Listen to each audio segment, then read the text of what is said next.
3장 1절로 14절입니다. 그러므로 너희가 그리스도와 함께 다시 살리심을 받았으면 위의 것을 찾으라. 거기는 그리스도께서 하나님 우편에 앉아 계시느니라. 위의 것을 생각하지고 땅의 것을 생각하지 말라. 이는 너희가 죽었고 너희 생명이 그리스도와 함께 하나님 안에 감추어졌습니다. 명이신 그리스도께서 나타나실 그때 너희도 그와 함께 영광 중에 나타나. 그러므로 땅에 있는 지체를 죽이라. 곧 음란과 부정과 사욕과 악한 정욕과 탐심이니 탐심은 우상 숭배니라. 이것들로 말미암아 하나님의 진노가 임하느니라. 너희도 전에 그 가운데 살 때는 그 가운데서 행하였으나 이제는 너희가 이 모든 것을 벗어버리라. 곧 분함과 노여움과 악의와 비방과 너희 입에 부끄러운 말이라. 너희가 서로 거짓말을 하지 말라. 옛사람과 그 행위를 벗어버리고 새 사람을 입었으니 이는 자기를 창조하신 이의 형상을 따라 지식에까지 새롭게 하심을 입은 자니라. 거기에는 헬라인이나 유대인이나 헬라파나 모할레파나 야만인이나 스구디안이나 종이나 자유인이 차별이 있을 수 없나니 오직 그리스도는 만유시요 만유 안에 계시니라. 그러므로 너희는 하나님이 택하사 거룩하고 사랑받는 자처럼 긍휼과 자비와 겸손과 온유와 오래 참음을 옷 입고 누가 누구에게 불만이 있거든 서로 용납하여 피차 용서하되 주께서 너희를 용서하신 것 같이 너희도 그리하고 이 모든 것 위에 사랑을 더하라. 이는 온전하게 매는 띠니라. 아멘. 할렐루야. 하나님께서 우리를 사랑하시기 때문에 하나님의 말씀으로 응답하심을 믿습니다. 매주일의 이 말씀의 시간은 하나님이 우리를 사랑하사 그냥 가만히 계시지 않고 은혜의 말씀으로 우리의 영을 새롭게 하시는 줄 믿습니다. 이것이 말씀을 주는 혹은 하나님이 주시는 것과 우리가 받는 태도의 중심이 있어야 될 것으로 생각합니다. 지난주 부활주의를 통해서 우리가 부활은 사망의 권세를 깨뜨리신 하나님의 그 능력의 역사하심이다 이렇게 했는데 그것이 실제로 우리의 삶에서는 어떻게 드러나는가, 어떻게 작용하는가, 우리의 삶에서는 어떻게 살아가는가 하는 것으로 오늘 이 주제를 삼았습니다. 부활을 산다는 것, 부활 신앙을 산다는 것과 같고 또 우리가 이게 부활은 기적이니까 기적을 믿으며 살아가는 것과 같은 거죠. 그래서 그 부활을 산다는 것은 뭘까요? 많은 분들이 이렇게 질문하지 않습니까? 부활 신앙은 약간 이렇게 좀 기적의 영역, 비과학적 영역이니까 그냥 우리의 개념적 믿음으로만 이렇게 탁 놓고 삽시다. 부활은 의미적으로만 해석합시다. 이렇게 이제 생각을 하시는 분들이 있습니다. 주로 자유주의적인 해석을 따르는 분들이 그렇게 하는데 우리는 역사적 부활을 믿습니다. 실제로 있었던 사건으로 믿어 우리의 믿음을 세우고 그 믿음을 키워나가고 있습니다. 그래서 오늘은 그 바탕 위에 그 믿음으로 부활 신앙을 믿음으로 산다는 것이 어떤 것인가를 조금 더 구체적으로 하나님 말씀을 통해서 살펴보고자 합니다. 우선 이 본문을 택한 이유는 1절 2절에 있습니다. 1절 2절 다시 한번 읽어보시죠. 그러므로 너희가 그리스도와 함께 다시 살리심을 받았으면 이렇게 얘기합니다. 예수께서 부활하신 것이 우리의 부활로 묶여 있다는 것을 얘기하죠. 우리가 주님과 함께 부활로 묶여 있습니다. 지난 시간에 말씀을 드렸던 부분이고요. 우리가 함께 이렇게 묶여 부활로서 예수님이 부활의 첫 열매가 되고 우리도 부활에 참여하는 자가 될 겁니다. 믿습니까? 부활에 참여하게 된다. 믿어두는 게 신상에 좋습니다.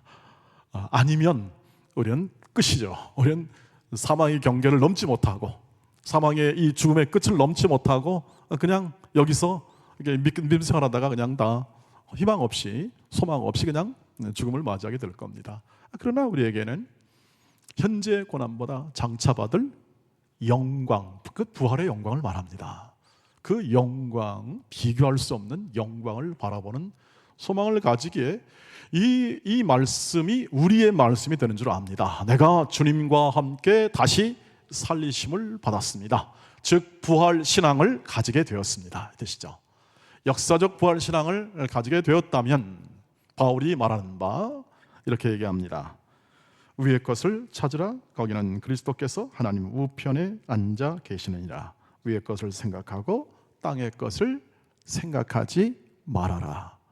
왜 이 말이 나오냐면, 왜 위의 것을 찾고 땅의 것을 생각하지 말라는 말이 나오냐면, 위의 것이라는 것은 표현하자면 하나님의 뜻, 하나님의 영광, 하나님의 목적, 하나님의 다스림에 대한 순종, 이렇게 표현할 수가 있겠습니다. 위의 것은 즉 하나님으로부터 출발한 모든 것, 우리와 관계되는 모든 것이 위의 것이죠. 반대로 그것을 설명하기 위해서 땅의 것이 있습니다. 이 세상 사람들이 추구하는 모든 것들이 다 땅의 것이죠. 하나님을 모르고 하나님 없는 채 추구하는 모든 것은 전부 다 땅의 것이라는 거죠. 왜 그래야 되느냐? 우리가 부활 생명을 가진 자이다. 즉 우리 나중에 나옵니다만 새 사람이 되었습니다. 지식에까지 창조한 자의 형상을 따라 지식에까지 새로움을 입은 사람이 되었습니다. 새 사람이 되었다. 여러분 많이 듣던 말이잖아요. 저와 여러분이 부활 생명으로 새 사람이 되었다. 그런데 잘 생활에 느끼지가 않죠. 부활 생명으로 새 사람이 되었다는데 그게 새 사람이 도대체 뭐냐? 신분이 되었다는 겁니다. 신분. 물리적으로 우리가 새 사람이 되어가지고 그냥 슈퍼맨이 된 게 아니라 신분, 새 사람의 신분이 되었다는 겁니다. 다른 말로 표현하면 하나님의 자녀가 되었다는 겁니다. 버린 자식이었다가, 예를 들면 개념이 그렇습니다. 버린 자식이었다가 우리의 신분이 어떻게 되느냐? 하나님의 자녀가 되었습니다. 확실하게 우리의 모든 신분이 하나님의 자녀가 되었고, 이것은 전혀 다른 창조적인 새 사람이 되었다는 뜻입니다. 그러니까 도덕적으로 조금 이렇게 좀 나아졌어, 우리가 조금 더 인내하고 좀 겸손할 수 있어 라는 정도가 아닙니다. 우리는 하나님이 용납하고 하나님이 우리를 새로운 사람으로 만들어 주었습니다. 십자가에서 새로운 사람을 만든 겁니다. 그래서 신분을 바꿨습니다. 그냥 저 버린 자식에서, 소위 말하면 버린 자식에서, 집 나간 자식에서 이제는 하나님의 집 안에 있는, 하나님의 모든 다스림 안에 있는, 하나님의 인도하심 안에 있는, 하나님이 영광스럽게 만들어내는 한 존재로 완전히 그 신분이 바뀐 것을 새 사람이 되었다라고 말을 합니다. 지식에까지, 이 모든 이해에 이르기까지 말이죠. 아니 그런데 왜 우리는 지금 이렇게 별로 느낌이 없죠? 이해가 안 됐으니까요. 내 마음에 납득이 안 됐습니다. 마치 집 나간 탕자처럼 헤매고 있는 거죠. 신앙의 모든 이 이해는, 지금 우리가 믿어간다는 것은 뭐냐 하면, 그래서 알아간다는 뜻입니다. 하나님을 알아가는 것, 하나님이 얼마나 우리를 사랑했고, 하나님이 십자가를 통해서 무슨 일을 하셨고, 부활을 통해서 어떤 소망을 주었음을 우리는 점점 알아가는 겁니다. 우리가 무엇을 더하여 우리를 개선시키는 게 아니라, 우리는 하나님의 은혜를 알면서 하나님의 사랑도 알고, 하나님의 영광도 알고, 하나님의 자비하심과 선하심과 인자하심이 뭔지를 알아가는 겁니다. 조금 약간 격한 말로 하면, 여러분 도대체 얼마나 아셨습니까? 이렇게 말할 수도 있는 거죠. 무엇을 알았습니까? 여러분이 신앙생활하면서 무엇을 알았습니까? 무엇을 이런 봉사와 많은 시간들을 보내면서 하나님의 그 일하심과 하나님의 역사하심과 그분의 성품, 이런 모든 것들, 성경 안에 풍성하게 계시된 모든 것들을 얼마나 깨우쳤냐 하는 문제죠.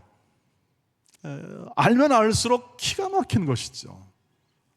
우리가 이해하면 이해할수록, 하나님이라는 존재에 대해서 이해하면 이해할수록 우리는 말할 수 없는 기쁨과 감사가 샘솟을 수밖에 없는데, 우리가 모른 채 살아가고 있기 때문에 그렇습니다. 모른 채. 그래서 은혜 받으러 오셨습니까? 라고 말을 할 때 그 은혜라는 건 뭐냐면 깨우침을 말합니다. 깨우치는 겁니다. 하나님의 사랑, 하나님의 은혜, 자비로움, 선하심, 인자하심, 하나하나 주제는 너무나 큰 주제임에도 불구하고 우리는 이 부분에 관하여 더 깊은 이해가 필요한 상황에 있다고 하는 거죠. 위의 것을 찾으라. 그것은 우리가 새 사람으로 당연하게 부활 생명으로 새 사람이 되어온 새 신분에 있기 때문에 위의 것을 찾을 수밖에 없는 존재가 되었다는 것을 얘기하는 것이죠. 전적으로 주를 의지하며 살아가는 존재로 하나님이 만드신 겁니다. 마치 하나님의 부모가, 엄마가 아이, 유아를 이렇게 품에 안고 아이를 먹이고 재우고 기르고 그리고 또 완성시키는 이 아이를 크게 하는 것처럼 이 아이는 절대 이 부모를 떠나서는요, 이건 뭐 죽은 목숨이지요. 여러분, 갓난아이가 부모가 없다 그러면 그건 죽은 목숨이죠. 버려진 거죠. 그렇지 않고 엄마의 품 안에 있을 때 아이는 만족합니다. 더 이상 원함이 없죠. 더 요구하는 게 없잖아요. 엄마 품에 있는 것, 그것을 그리스도 안에 있다 이렇게 얘기합니다. 주 안에 있다. 서로 사랑 안에 있다. 여러분, 우리가 이러한 존재로, 이런 하나님의 자녀로, 우리의 부모가 되어 주셔서 우리를 온전히 책임지고 우리를 온전히 양육시키는 존재로 만들어 주셨으니까 위의 것을 찾아라. 하나님의 뜻을 추구해라. 하나님의 말씀대로 순종하는 삶을 추구해라. 땅에 있는 것은 생각하지 말아라. 땅에 있는 것은 그런 다 옛날 거다. 그 옛날 게 뭐가 있죠? 5절을 보시길 바랍니다. 5절 말씀 보면은 시작. 그러므로 땅에 있는 지체를 죽이라. 음란과 부정과 사욕과 악한 정욕과 탐심이니 탐심은 우상 숭배니라. 여러분, 세상 사람들은 다 그래서 우상 숭배를 하고 있는 겁니다. 탐심.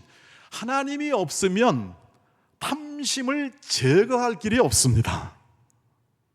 인간이 가지는 죄악된 본성으로 인해서 이 탐심을 제거할 길이 없습니다. 전부 다 본성으로 살아가면 다 자기를 위하여 살 수밖에 없습니다. 아무리 도도군자, 이 땅에 있는 모든 인간들이 아무리 뛰어난 철학과 사상과 윤리와 도덕으로 무장하고 있으나 그 결국은 자기를 위한 인생이기 때문에 탐욕입니다. 탐욕을 제어할 길이 있나요? 우리가 우리 인생과 삶에 탐욕을 제어할 길이 있나요? 절망 아니겠습니까? 우리 장로님이 기도한 대로 우리는 알고도 죄를 짓고 모르고도 죄를 짓고 여전히 부활 신앙을 가지고 있음에도 불구하고 어떻습니까? 거기에 미치지 못하는 우리의 연약한 본성과 육체를 가지고 때로는 지성을 가지고 살아가고 있는 존재죠. 그런데 이것을 어떻게 할 수 있을까요? 이것이 무엇인지를 알아야 합니다. 구체적으로 말하면 버릴 것은 8절 9절에 나와 있습니다. 같이 보시죠. 시작. 이제는 너희가 이 모든 것을 벗어버리라. 곧 분함과 노여움과 악의와 비방과 너희의 입에 부끄러운 말이라. 너희가 서로 거짓말을 하지 말라. 옛사람과 그 행위를 벗어버리라. 같은 의미죠. 다 벗어버리는데 뭐가냐 하면 우리 안에서 나오는 것들입니다. 분노하는 거 있잖아요. 분노. 그 다음에 노여움, 일시적으로 아주 폭발하는 노여움. 그 다음에 악의가 있습니다. 다른 사람을 해치고자 하는 뜻을 가진 행동, 이게 악의라고 합니다. 뜻, 악한 뜻이죠. 이런 것들이 다 있게 만들고 또 이것이 육체 안에 있는 한 우리는 세상으로부터 살기 때문에 세상으로부터 계속 이런 것들이 옵니다. 비방, 다른 사람을 헐뜯는 거죠. 그리고 입에 부끄러운 말, 이런 것들, 이런 거 있지 않습니까? 그 다음에 거짓말. 여러분, 거짓말에 관한 많은 우리 얘기들이 있지 않습니까? 저와 여러분이 거짓말 자연스럽게 어쩔 수 없이 하게 되는 경우 있습니다. 뭘 했는데 안 했습니다. 예를 들면 서로를 위해서 할 수도 있지 않습니까? 서로를 위해서 그런 말은 못 듣는 게 낫다 해서 그냥 그런 적이 없다라고 말하는 것도 있고, 또 때로는 어쩔 수 없이 또 거짓말할 경우도 있고, 세상 사람들은 거짓말을 밥 먹듯이 하죠. 밥 먹듯이 합니다. 이것이 다 예습관이라는 거죠. 이것은 어울리지 않습니다. 여러분, 여기 올 때 옷을 입지 않습니까? 옷을 입을 때 여기에 예배당에 맞는 옷을 입으셔야죠. 여러분, 아주 떼내고 광내서 오라는 뜻이 아니라 깨끗하고 단정하게, 값이 있든 없든 깨끗하고 단정하게 하나님 예배에 합당한 옷을 입는 게 어울리는 거죠. 그리고 옷도 마찬가지 아니겠습니까? 우리 개인의 체형과 맞게 어울리게 입어야 되겠죠. 또 치장도 해야 되겠죠. 그 얘기를 하고 있는 겁니다. 이것이 너 이렇게 하라면 나쁜 놈이다, 좋은 놈이다 라는 것을 말하기 위해서 이 말씀이 나오는 게 아니라, 옛사람의 습관 같은 건 너희는 새 사람이 되었기 때문에 어울리지 않는다는 것을 얘기합니다. 어울리지 않는 것은 벗어버리시기를 주의 이름으로 축복합니다. 오늘 예배당 나가시기 전에 이런 거 다 벗어버리십시오. 여러분 마음 안에 있는 것들, 여러분 마음 안에 있는 모든 이러한 분노, 악의 이런 거 있지 않습니까? 그럴 수 있습니다. 다른 사람을 해치는 행동들, 다른 사람을 사랑해야 될 텐데, 우리는 다 사랑의 존재로 부르심을 받아 내 이웃을 사랑하라고 계명을 주었는데 다른 사람을 해치고 다른 사람을 비방하는 그런 우리에게 어울리지가 않습니다. 벗어버리시면 그것이 부활신앙으로 살아가는 삶의 내용이 될 줄 믿습니다. 우리에게 어울리지 않는 모든 것들 이외에도 또 성경 안에 여러 가지가 있습니다. 여러분이 느끼시는 부분도 있습니다. 하나님의 자녀에 합당하지 않고 어울리지 않는 옷을 날마다 부활신앙으로 살아가는 우리가 벗어던질 때에 우리는 하나님의 자녀에 합당한 그러한 존재의 삶으로 나타나게 될 줄 믿습니다. 저 사람은 하나님의 자녀야. 동시에 입으시길 바랍니다. 뭘 입을까요? 그것은 12절부터 14절까지 나와 있습니다. 함께 보시죠.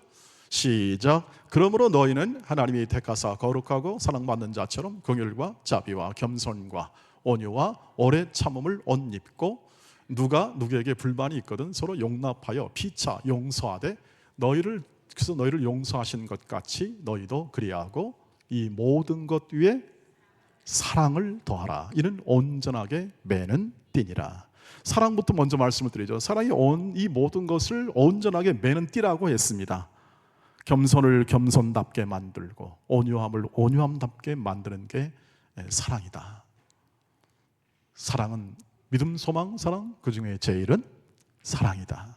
이 사랑이 모든 허다한 죄를 덮고, 이 사랑이 예수 그리스도가 이 사랑으로 우리를 살린 것처럼 이 사랑이 우리의 모든 관계를 살리고 회복시킨다 하는 의미를 가지고 있죠. 그 앞에 있는 내용이 문제입니다. 그 앞에 있는 내용은 뭐냐면 하나님이 택하사 거룩하고 사랑받는 자처럼이라는 전제를 달고 있습니다. 우리가 어떤 존재냐? 거룩한 사랑을 담은 존재입니다. 구별된 사랑을 우리가 받은 존재입니다. 특별한 사랑을 받은 존재입니다. 하나님의 자녀가 되면 특권이라는 요한복음 1장 10절의 말씀은 그것을 의미합니다. 특권 중에 특권입니다. 믿음도 복 중에 복이라는 의미지요. 믿음으로서 우리가 하나님의 자녀가 되었다는 것은 우리가 받을 수 있는, 이 땅에서 받을 수 있는 최고의 은혜가 될 줄 믿습니다. 세상은 은혜가 없지 않습니까? 세상에 어디 은혜가 있을까요? 은혜란 말이 없습니다. 은혜란 말이. 그대로부터 이때는 더 없죠. 여러분, 은혜라는 것은 값없이 혹은 호의 베푸는 것이 은혜고, 받을 자격이 없는 사람이 받는 건데, 여러분 요즘 말대로 하면 법대로 하면 이게 받을 수 있겠습니까? 법대로 하면 예를 들면 우리 모두가 법대로 하면 은혜란 말이 설 수 있겠습니까? 설 수가 없습니다. 은혜란 값없이, 원인 없이 주는 거예요. 원인 없이. 법은 인과관계에 의해서 맺어진 협약입니다. 그래서 그 법대로 하게 되면 은혜가 설 자리가 없습니다. 그것은 오히려 법적으로 말하면 남용이 되고, 그것은 오히려 그것은 법을 어기는, 이 실제법을 어기는 결과로 나올 수밖에 없는 거기 때문에 안 하는 겁니다. 사람들이 복지부동하고. 여러분, 저와 여러분이 갖는 이 겸손과 온유, 이런 것을 행할 때 하고 싶죠. 하고 싶으나 이것이 도대체 어떻게 이것이 나로부터 나오게 되고 내 성품으로 연결되는지에 대한 납득과 이해가 없이는 우리는 계속 헤맬 겁니다.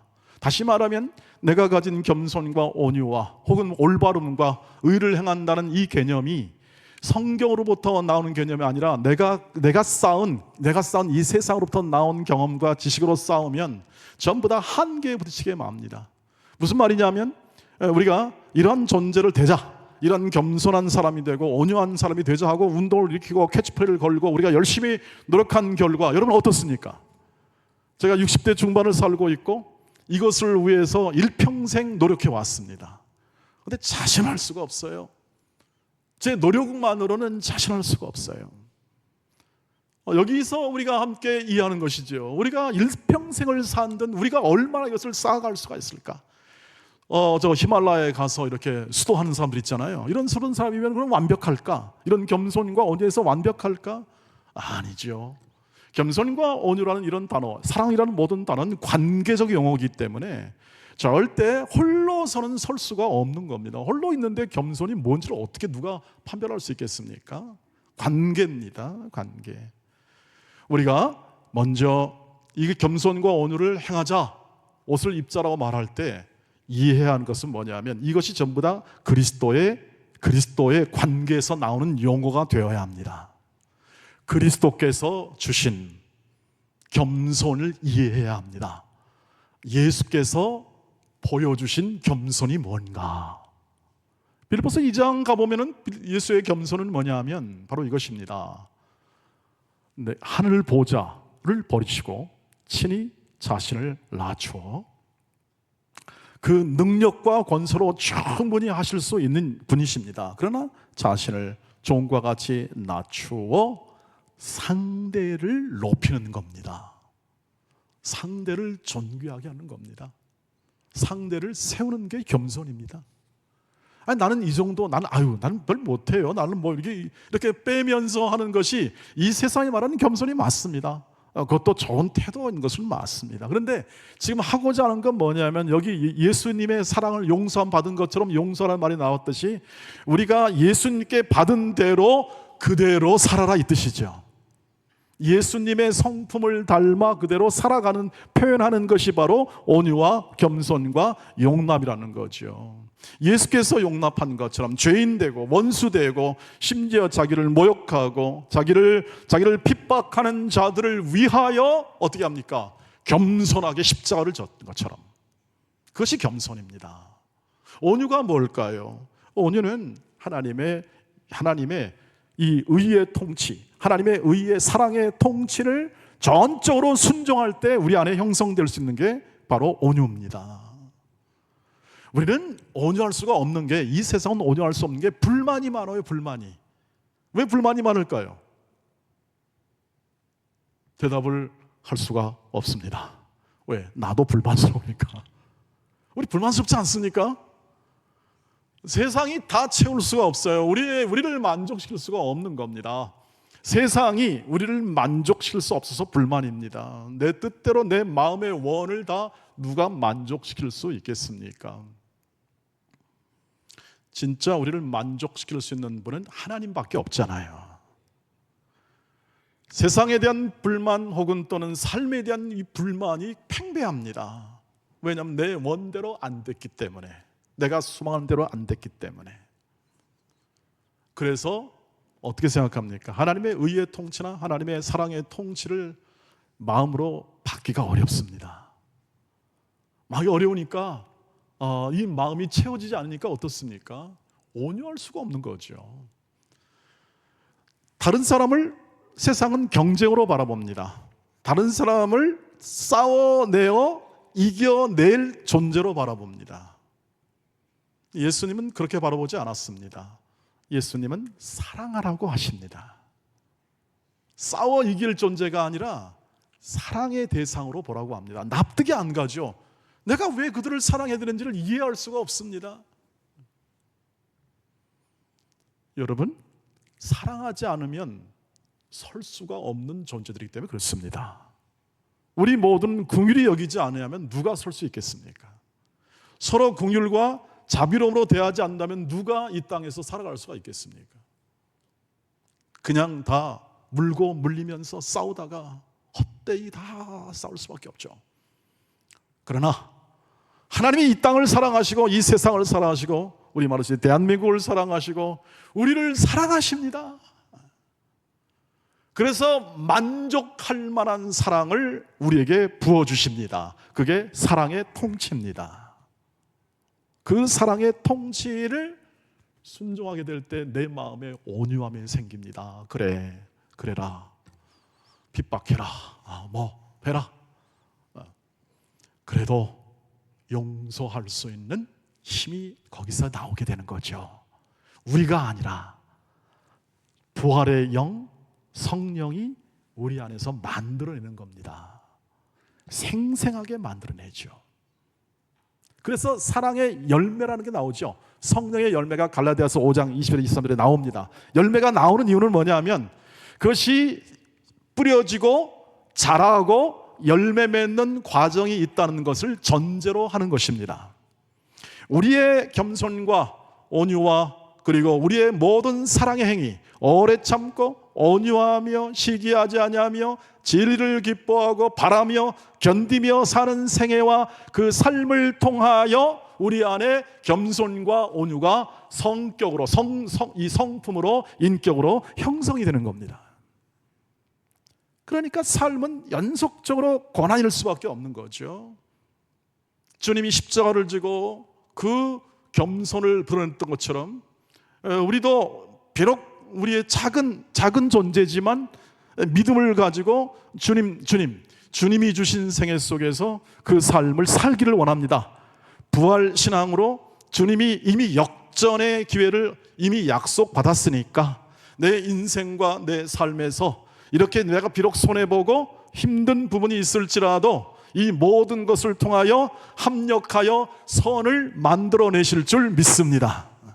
그러면 우리는 더 넉넉해질 수 있지 않겠습니까? 우리에 대한 하나님의 사랑을 끊을 자 없고 그 어떤 세력과 그 어떤 권력이라도 하나님의 사랑 안에서 우리를 막을 자가 없다는 확신과 우리가 사랑 안에서 넉넉히 이길 수 있다는 그러한 마음의 담대함 속에서 우리는 더 겸손이 나오고 온유가 나오고 용납할 수 있는, 용서할 수 있는 관대함이 우리 안에 자리 잡게 될 줄 믿습니다. 그 옷을 입으시기를 주의 이름으로 축복합니다. 그것을 날마다 입으십시오. 삶의 모든 정황, 여러분의 부부관계나 여러분의 모든 이 삶에서 있는 우리와 함께하는 지금 우리가 살아가는 우리 이웃들과 모든 사람들과의 관계에서 이것을 추구하시기를 주의 이름으로 축복합니다. 우리는 이미 그러한 존재로 살아가고 있으니까 그 삶을 사는 것이 마땅하다. 고난 속에서도 우리를 생명을 일으키시는 예수 그리스도가 절대 세상을 떠나지 아니하고 우리 세상 끝날까지 우리와 확실하게 함께함으로 우리의 이 거룩한 사랑을 우리 안에서 완성하고 계시는 그 성령을 따라 매일의 삶 가운데 여러분의 생활의 모든 영역 속에서 이 말씀이 이루어지기를 주의 이름으로 축복합니다. 기도하겠습니다. 하나님 아버지, 우리에게 베풀어준 사랑은, 우리에게 베풀어준 겸손은, 온유는 우리 가슴속에 깊이 부활로 담겨 있습니다. 주여, 저희를 도우사 저희와 함께하사 이 모든 하나님 앞에 어울리지 않는 모든 옷은 다 깨끗이 벗어버리고 새 사람에 합당한 의와 진리와 거룩함과 그것이 표현되는 겸손과 온유와 용서와 관대함으로 옷 입게 하옵소서. 예수님의 이름으로 기도하옵나이다. 아멘. 아멘.